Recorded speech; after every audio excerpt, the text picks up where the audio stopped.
puisque le Mistral de l'autre nuit nous a jetés sur la côte corse, laissez-moi vous raconter une terrible histoire de mer dont les pêcheurs de là-bas parlent souvent à la veillée, et sur laquelle le hasard m'a fourni des renseignements fort curieux.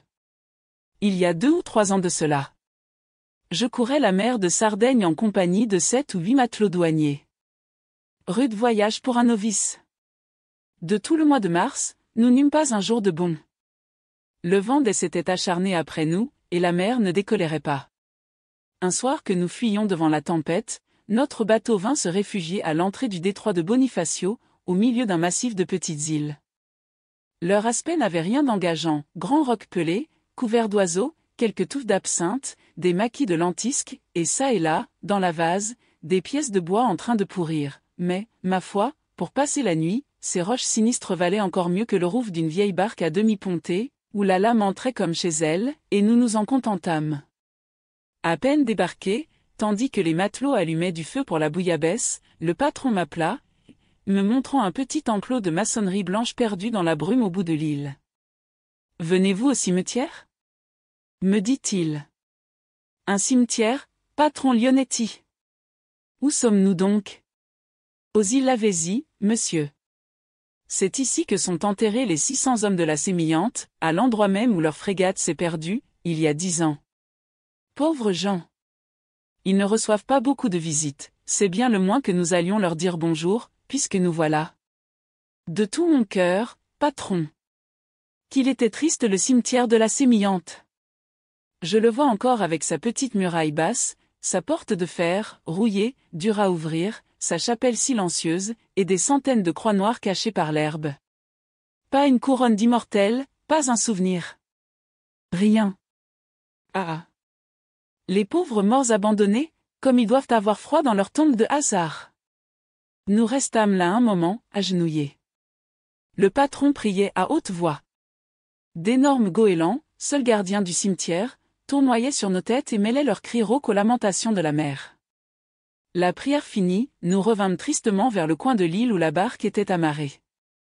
En notre absence, les matelots n'avaient pas perdu leur temps. Nous trouvâmes un grand feu flambant à l'abri d'une roche, et la marmite qui fumait. On s'assit en rond, les pieds à la flamme, et bientôt chacun eut sur ses genoux, dans une écuelle de terre rouge, 2 tranches de pain noir arrosées largement. Le repas fut silencieux, nous étions mouillés, nous avions faim, et puis le voisinage du cimetière. Pourtant, quand les écuelles furent vidées, on alluma les pipes et on se mit à causer un peu. Naturellement, on parlait de la Sémillante. Mais enfin, comment la chose s'est-elle passée ? Demandai-je au patron, qui, la tête dans ses mains, regardait la flamme d'un air pensif. Comment la chose s'est passée ? Me répondit le bon Lionetti avec un gros soupir, hélas. Monsieur, personne au monde ne pourrait le dire. Tout ce que nous savons, c'est que la Sémillante, chargée de troupes pour la Crimée, était partie de Toulon, la veille au soir, avec le mauvais temps. La nuit, ça se gâta encore. Du vent, de la pluie, la mer énorme comme on ne l'avait jamais vue.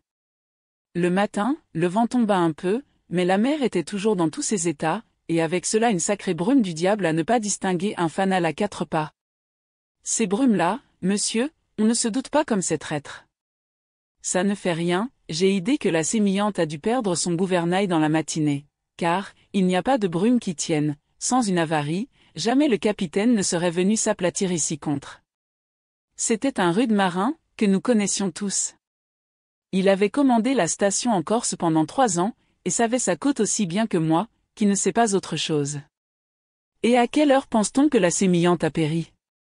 Ce doit être à midi, oui, monsieur, en plein midi. Mesdames, avec la brume de mer, ce plein midi-là ne valait guère mieux qu'une nuit noire comme la gueule d'un loup.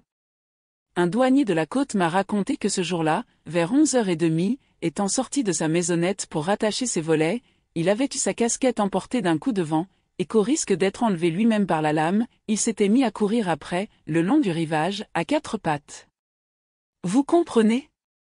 Les douaniers ne sont pas riches, et une casquette, ça coûte cher. Or il paraîtrait qu'à un moment notre homme, en relevant la tête, aurait aperçu tout près de lui, dans la brume, un gros navire à sec de toile qui fuyait sous le vent du côté des îles Lavezzi. Ce navire allait si vite, que le douanier n'eut guère le temps de bien voir. Tout fait croire cependant que c'était la sémillante, puisqu'une demi-heure après le berger des îles a entendu sur ces roches.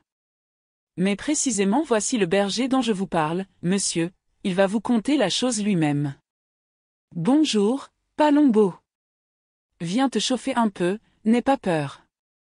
Un homme encapuchonné, que je voyais rôder depuis un moment autour de notre feu et que j'avais pris pour quelqu'un de l'équipage, car j'ignorais qu'il y eût un berger dans l'île, s'approcha de nous craintivement. C'était un vieux lépreux, aux trois quarts idiot, atteint de je ne sais quel mal scorbutique qui lui faisait de grosses lèvres lippues, horribles à voir. On lui expliqua à grand-peine de quoi il s'agissait. Alors, soulevant du doigt sa lèvre malade, le vieux nous raconta qu'en effet, le jour en question, vers midi, il entendit de sa cabane un craquement effroyable sur les roches. Comme l'île était toute couverte d'eau, il n'avait pas pu sortir, et ce fut le lendemain seulement qu'en ouvrant sa porte il avait vu le rivage encombré de débris et de cadavres laissés là par la mer épouvantée, il s'était enfui en courant vers sa barque, pour aller à Bonifacio chercher du monde. Fatigué d'en avoir tant dit, le berger s'assit, et le patron reprit la parole. « Oui, monsieur, c'est ce pauvre vieux qui est venu nous prévenir. Il était presque fou de peur, et de l'affaire, sa cervelle en est restée détraquée. Le fait est qu'il y avait de quoi. Figurez-vous 600 cadavres, en tas sur le sable, pêle-mêle avec les éclats de bois et les lambeaux de toile. Pauvre sémillante! La mer l'avait broyée du cou, et si bien mise en miettes que dans tous ces débris le berger Palombo n'a trouvé qu'à grand-peine de quoi faire une palissade autour de sa hutte. Quant aux hommes, presque tous défigurés, mutilés affreusement, c'était pitié de les voir accrochés les uns aux autres, par grappes. Nous trouvâmes le capitaine en grand costume, l'aumônier son étole au cou, dans un coin, entre deux roches, un petit mousse, les yeux ouverts, on aurait cru qu'il vivait encore, mais non. Il était dit que pas un n'en réchapperait. Ici le patron s'interrompit. « Attention, Nardi !» cria-t-il, le feu s'éteint. Nardi jeta sur la braise 2 ou 3 morceaux de planches goudronnées qui s'enflammèrent, et Lionetti continua. Ce qu'il y a de plus triste dans cette histoire, le voici. 3 semaines avant le sinistre, une petite corvette, qui allait en Crimée comme la sémillante, avait fait naufrage de la même façon, presque au même endroit, seulement, cette fois-là, nous étions parvenus à sauver l'équipage et 20 soldats du train qui se trouvaient à bord. Ces pauvres tringlos n'étaient pas à leur affaire, vous pensez? On les emmena à Bonifacio et nous les gardâmes pendant 2 jours avec nous, à la marine. Une fois bien secs et remis sur pied, bonsoir. Bonne chance. Ils retournèrent à Toulon, où, quelque temps après, on les embarqua de nouveau pour la Crimée. Devinez sur quel navire? Sur la sémillante, monsieur. Nous les avons retrouvés tous les 20, couchés parmi les morts, à la place où nous sommes. Je relevai moi-même un joli brigadier à fine moustache, un blondin de Paris, que j'avais couché à la maison et qui nous avait fait rire tout le temps avec ses histoires. De le voir là, ça me creva le cœur. Ah! Santa Madre! L'un dessus, le brave Lionetti, tout ému, secoua les cendres de sa pipe et se roula dans son caban en me souhaitant la bonne nuit.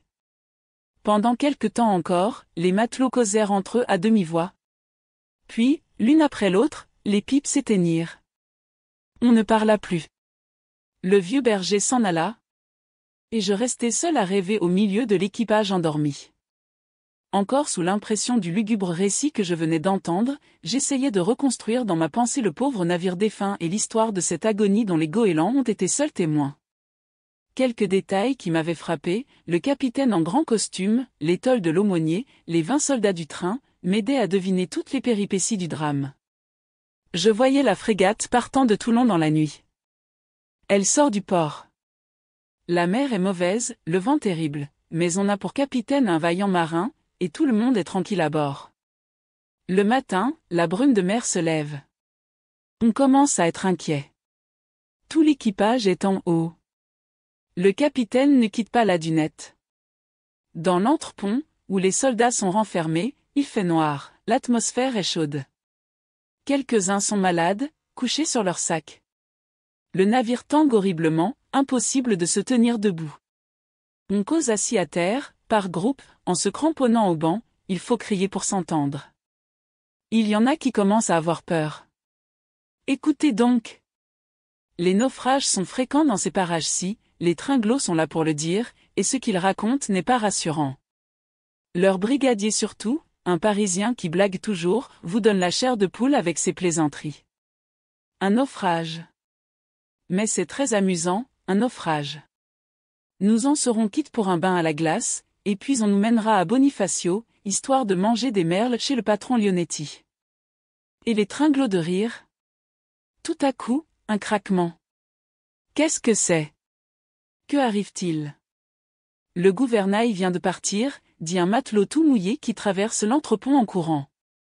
Bon voyage. Crie cet enragé de brigadier, mais cela ne fait plus rire personne. Grand tumulte sur le pont. La brume empêche de se voir. Les matelots vont et viennent, effrayés, à tâtons. Plus de gouvernail. La manœuvre est impossible. La sémillante, en dérive, file comme le vent. C'est à ce moment que le douanier la voit passer. Il est 11h30. À l'avant de la frégate, on entend comme un coup de canon. Les brisants. Les brisants. C'est fini, il n'y a plus d'espoir, on va droit à la côte. Le capitaine descend dans sa cabine. Au bout d'un moment, il vient reprendre sa place sur la dunette, en grand costume. Il a voulu se faire beau pour mourir. Dans l'entrepont, les soldats, anxieux, se regardent, sans rien dire. Les malades essaient de se redresser, le petit brigadier ne rit plus.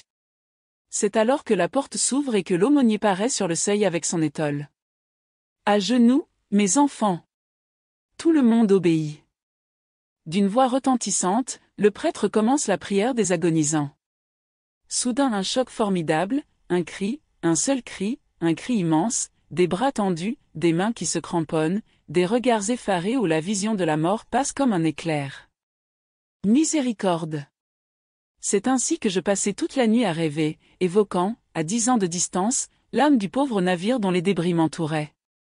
Au loin, dans le détroit, la tempête faisait rage, la flamme du bivac se courbait sous la rafale, et j'entendais notre barque danser au pied des roches en faisant crier son amarre.